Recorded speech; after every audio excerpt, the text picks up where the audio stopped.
Você me contou essa história, mas eu queria que você contasse também aqui para quem tá ouvindo a gente. O outro foi preso na Alemanha, na Argentina. Sim. Não é? O cara que foi lá quando que chegou na Hungria, né? Sim, o Eichmann, Adolf Eichmann. Sim, que ele chegou lá para dar uma solução final. Depois, em 1960, na Argentina, ele foi pego porque ele tinha um álibi de alemão, trabalhava numa empresa. E o Mossad pegou ele e levou para Israel. Mossad é o serviço secreto. Essa história é fantástica. A história do Eichmann é o seguinte. O Eichmann fugiu da Alemanha com nome falso, Richard Clement, e foi descoberto na Alemanha, foi descoberto na Argentina, em Buenos Aires. Uma judia começou a namorar com um cara que eu começou a ouvir falar, porra, esse cara é nazista, não sei o que, ela pegou, conseguiu pegar... Esses caras não abandonaram as ideias nazistas, né? Não. Claro que não, mantiveram sempre. Ela mandou informações para Israel e Israel descobriu que Eichmann estava em Buenos Aires. E Eichmann era um dos criminosos mais procurados do mundo. Década de 60. Década de 60, porque ele era responsável por milhões de mortos. Aí... naquela época, a Argentina estava sob o regime Perón. E o regime peronista era fascista. Por isso que tantos nazistas fugiram para lá. Eles ficavam escondidos ali, que deram muito dinheiro para o governo escondê-los. Eles sabiam que se eles pedissem para o governo argentino deportar, extraditar o Eichmann, não iam conseguir. Provavelmente o Eichmann fugiria, ou o governo não daria autorização. O que Israel faz?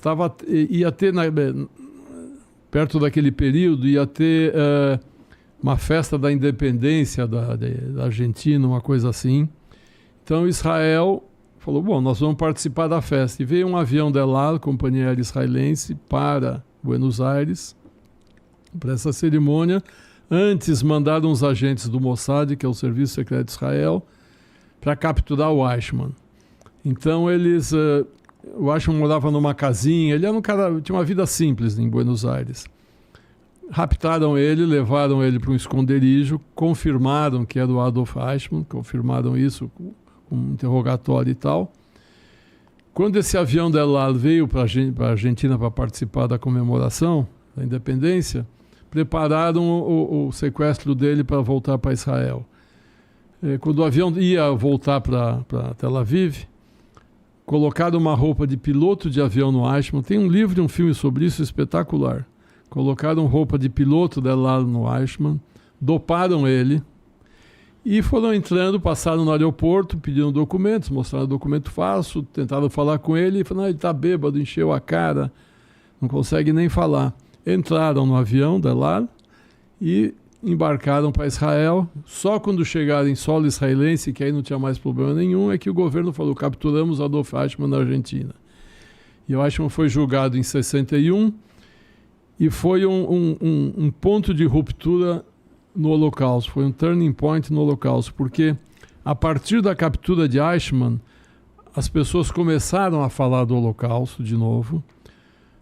Quando os sobreviventes foram ser testemunhas dos crimes nazistas e dos crimes do Eichmann, começaram a falar o que tinha acontecido com eles, é que todos os sobreviventes passaram a ter coragem de falar do assunto, não quiseram mais esconder isso, porque existiu uma acusação na época muito grande de que os judeus deviam ter lutado.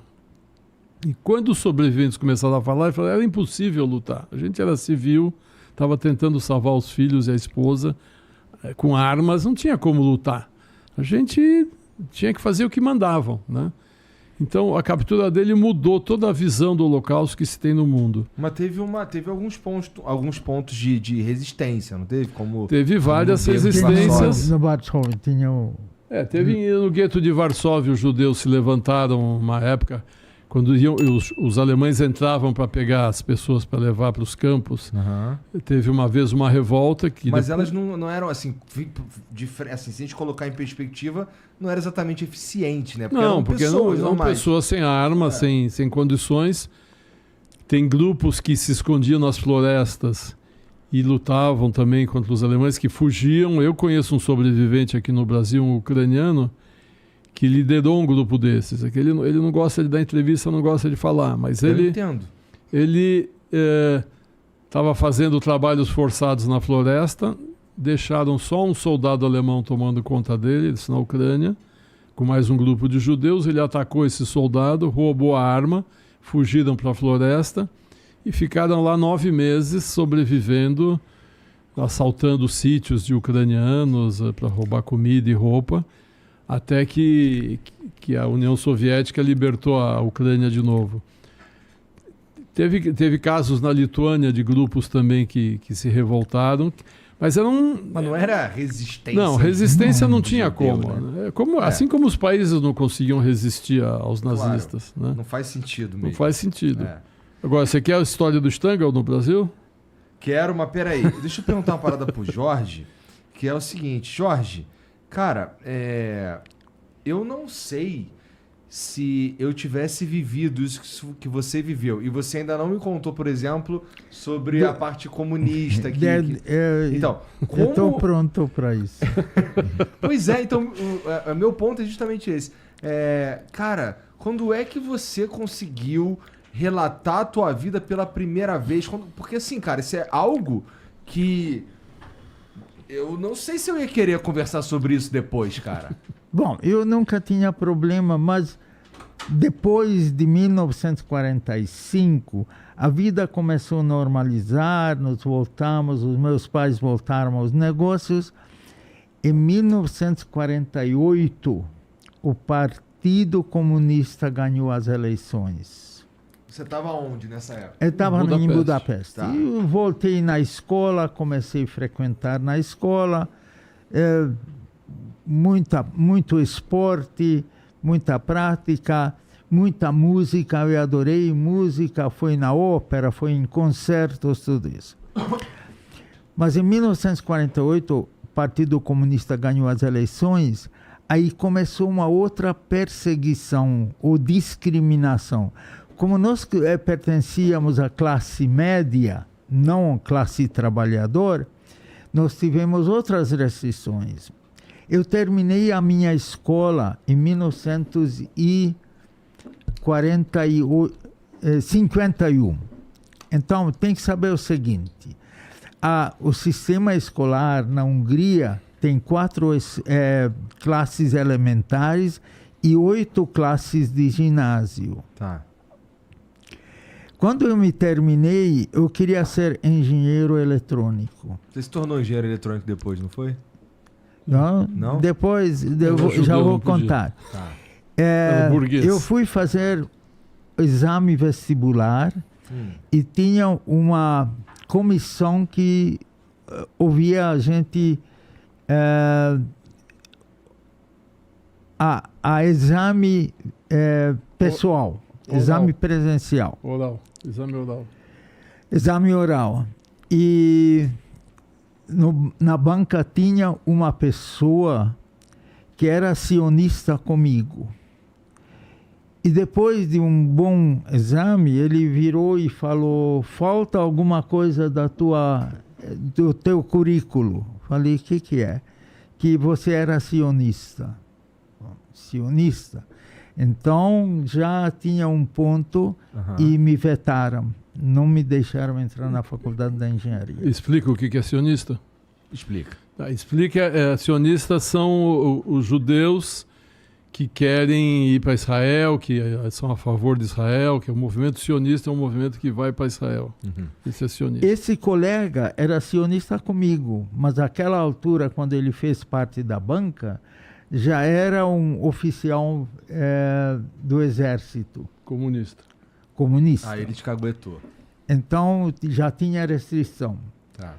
Então, voltando desse exame, eu parei numa outra faculdade, na faculdade da física, e perguntei se eles me aceitassem. Como eu estava com todos os documentos, eles disseram: sim, nós aceitamos você. E me matriculei na faculdade de física. Durante 5 anos eu estudei, me formei, e comecei a trabalhar numa empresa de instrumentos eletrônicos. Isso foi em 1956. Tá. Eu tinha uma vida que um estudante tem, vida boa, não tinha nenhum problema. Mas sempre restrições, que eu pertencia a uma família não de trabalhadores, mas de classe média. Tá. Então, tinha todo tipo de restrições. Aí,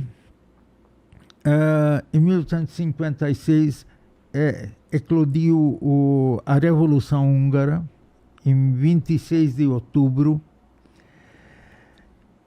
E os meus pais acharam que com diploma eu teria mais oportunidade no exterior do que na própria Hungria. Essa Revolução Húngara foi quando os húngaros se cansaram de estar sob domínio soviético, né, sob o comunismo soviético, e eles queriam se libertar da União Soviética, da Rússia, né?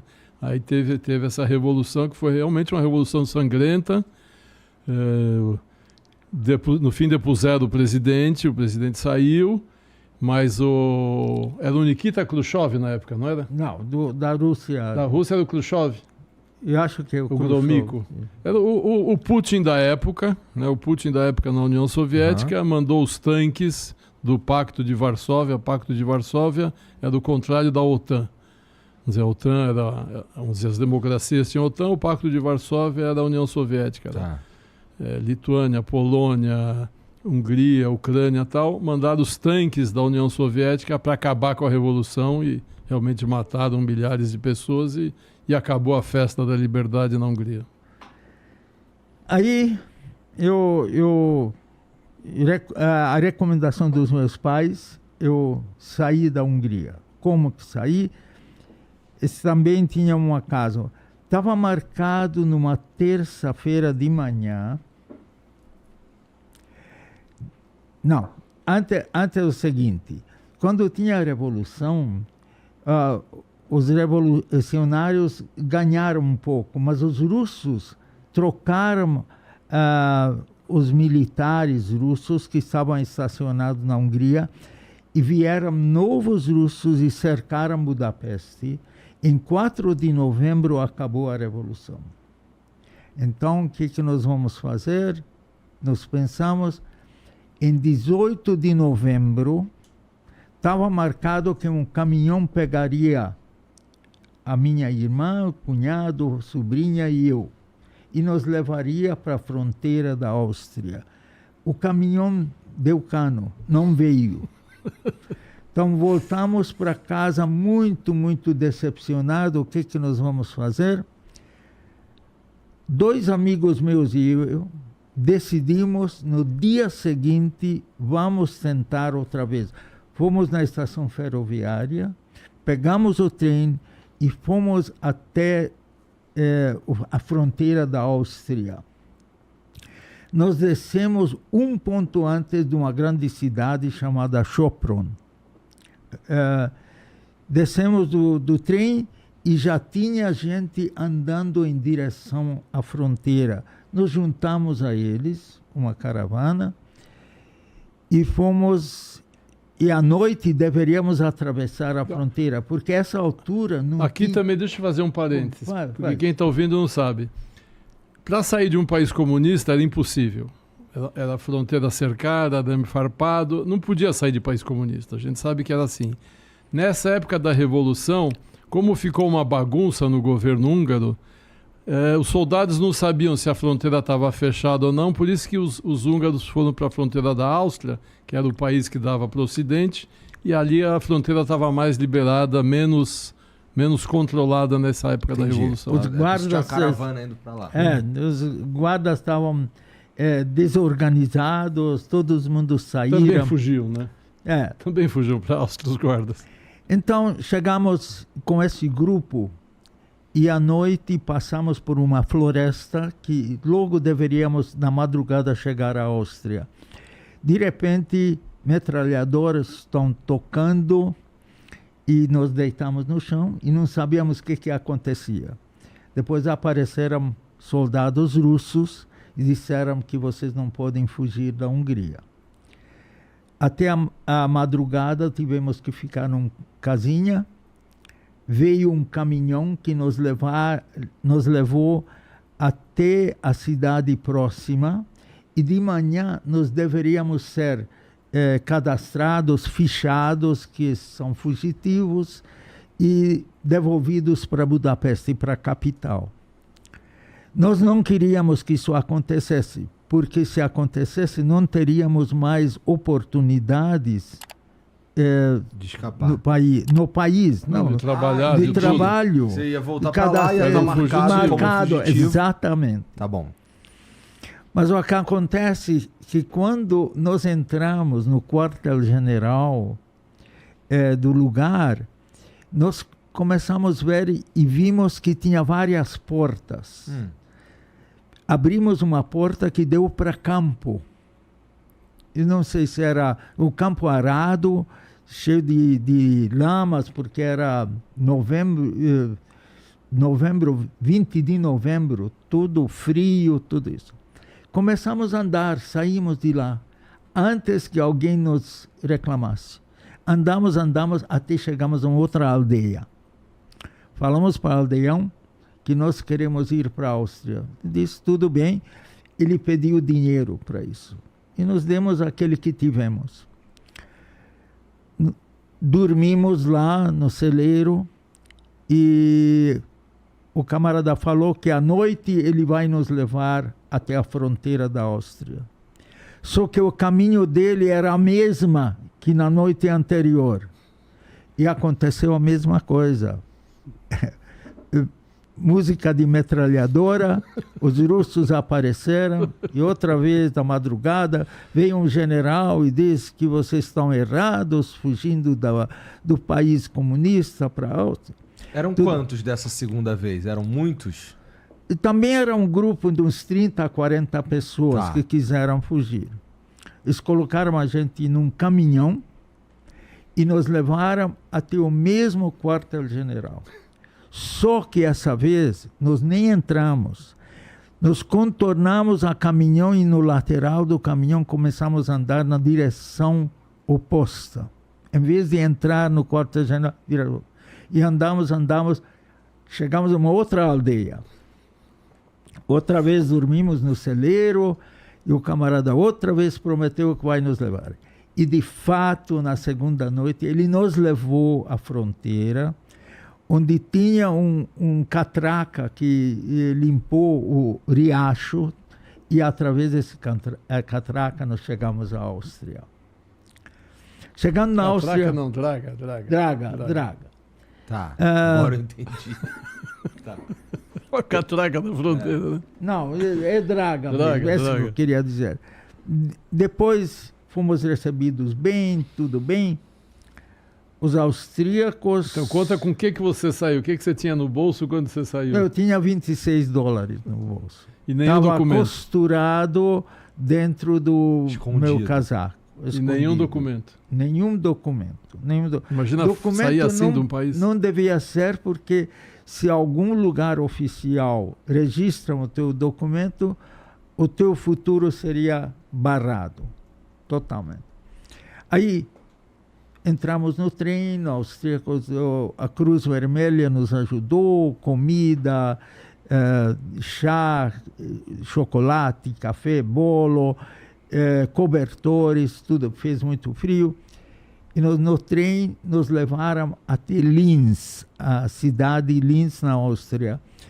E nessa cidade tinha alguns campos que eram campos de concentração, mas eles transformaram para refugiados. Ficamos lá durante uma semana. Eu falava um pouco alemão, porque eu tinha uma tia que ficou conosco, uma tia da Alemanha que ficou conosco durante a guerra. Eu falava um pouco alemão, ajudei a cadastrar as pessoas, fazer documentos, tudo isso. Mas depois de uma semana, nós percebemos que não é negócio ficar num lugar afastado.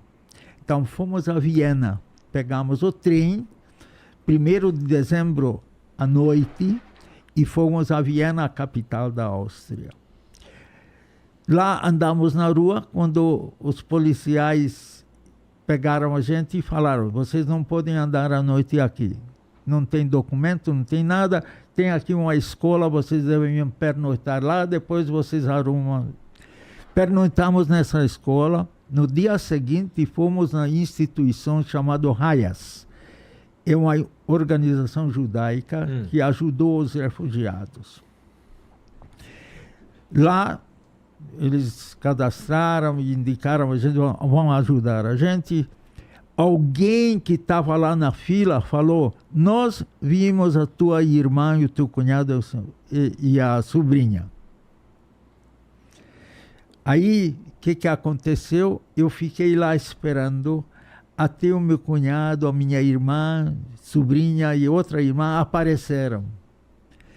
E apareceram à tarde. Elas já tinham conseguido passar a fronteira no dia seguinte que eu saí. Eles não foram pegos nenhuma vez. Entendi. Eles foram num lugar, contrataram alguém, guiou eles e atravessaram a fronteira. Mas eles já tinham lugar, um subúrbio da Viena, em Hütteldorf, e ficamos lá. Depois começou um aconselho familiar: aonde que nós vamos? Porque na Áustria não quis refugiados, até que o meu cunhado tinha um cunhado em Paris, a irmã e o cunhado dele em Paris, que era um empreendedor, bem de vida, chegou para nós e disse: se vocês quiserem ir a algum lugar bom, vão para o Brasil. Vão, porque Estados Unidos tinha cota, não deixava entrar qualquer refugiado húngaro. Austrália nós consideramos muito distante, porque meus pais ainda estavam vivos, então achamos que oportunamente poderíamos visitar eles. Então sobrou. Europa não quisemos ficar, porque em 1955 tinha ameaça de guerra entre os russos, franceses e ingleses por causa do canal Suez. Então minha irmã mais velha estava nervosa e não quis ficar na Europa. Então nós aceitamos essa recomendação do cunhado e viemos para o Brasil. Nós pegamos um navio em Gênova, fomos de trem de Viena a Gênova. Em Gênova pegamos o navio Provence e 17 dias navegando chegamos aqui no Brasil. Foi terra maravilhoso, com algumas coisas. O navio chegou 7 de fevereiro para Rio e 8 de fevereiro para Santos. Nós não conhecíamos ninguém. Então, era para ir no hospedaria dos imigrantes aqui no Brás, algum lugar. Então alguém falou: não, esse não é para vocês, isso é para nordestino. Aí nos levaram para um hotel na Zona Meretrício, hotelito, na Rua Victoria. E ficamos lá durante 2 semanas. Bom, pelo menos já ficamos num lugar. Que a Hungria. Agora veja as traumas. Era época do carnaval. Tiros, bombinhas. Então nós falamos que saímos de um lugar onde sempre tinha tiros e voltamos aqui onde tem tiro na rua. Que é isso? Até a gente foi explicado que é bombinha do carnaval. Ficamos lá 2 semanas, até que o Hayas, essa organização que ajudou os judeus, ficou de garantia para alugar um apartamento. Começamos a nossa vida. Aí começa a 4º capítulo no Brasil, maravilhoso. O Brasil nos recebeu muito bem. Fui eu o primeiro que consegui trabalhar. Eu fui trabalhar na Philips, numa empresa holandesa. fiquei lá 2 anos, depois fiquei na General Electric já com cargo de engenheiro no desenvolvimento de televisores, e em 1967 fui para a Philco Radio Televisão, que a Ford depois comprou, e fiquei na Ford. O senhor tinha uns 30 e poucos anos, quase 40, então, por aí? Eu cheguei aqui com 24 anos de idade. Chegou mais jovem ainda, tá bom. Sim. Em 1964 eu me casei com uma brasileira. No ano do golpe. No ano do golpe. Se formou dentista, filha de pais húngaros.